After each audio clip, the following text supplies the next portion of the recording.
I did my presentation on the protein VEGFR2 and the inhibitors and the FDA drug Lenvatinib. So the project context, vascular endothelial growth factor receptor 2 has been linked to regulating vasculogenesis and angiogenesis, which can promote tumor growth in cancer. It's also been linked to gastric cancer, and the promotion of tumor growth can help the gastric cancer spread to the liver, peritoneum, lungs, and bones.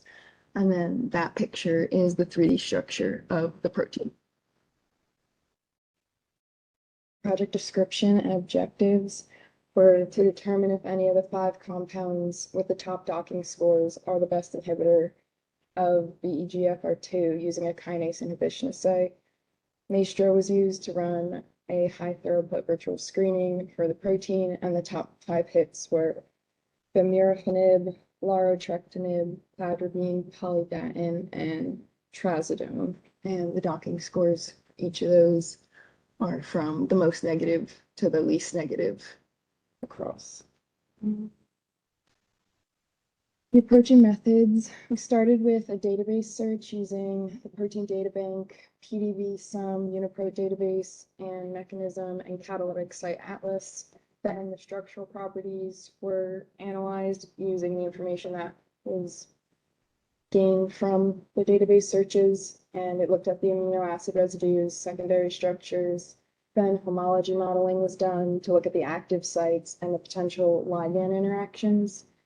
Then docking was done between the protein and the ligand, and the docking scores were reported.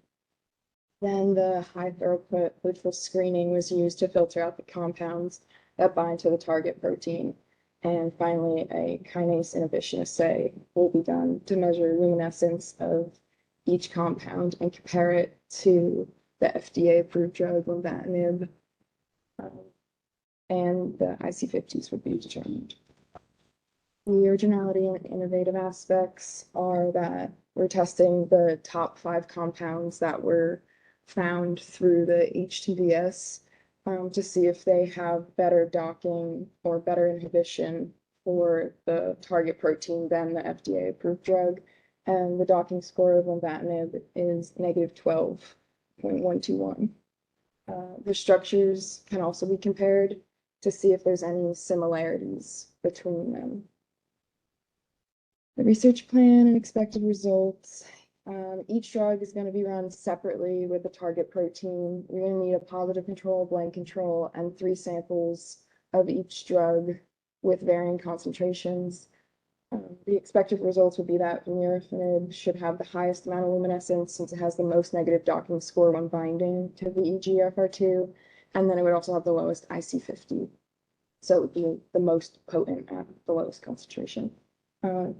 Trazodone should have the least amount of luminescence since it has the lowest docking score, and it would have the highest IC50, so you would need a higher concentration for it to affect inhibition.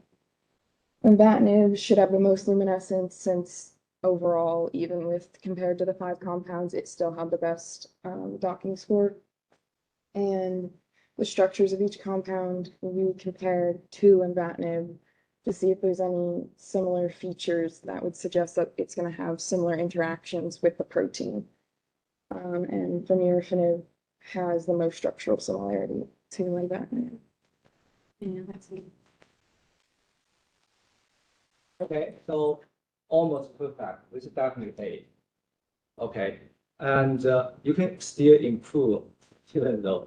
Okay, so first is that you have the docking score on the wild-type. Do you have docking score on the mutant for the protein didn't have a mutant. Oh, okay, so it's next generation drug. That's perfect. Okay, so you go to the 5 compounds. There are actually you have this very interesting result you can point out. So here the top 5 compounds from the FDA drug, and you look at the drug name, NIB, that's release timing. So this is a very good sign. Show that we're just doing what it's a pick up those timing, right? And the need, those are the timing.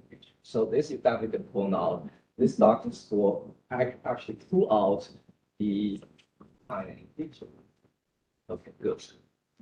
Question. What is polydamnid and was it FDA approved?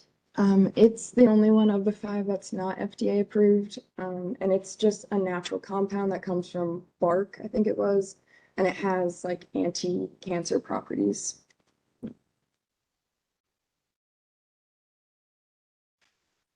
Okay, so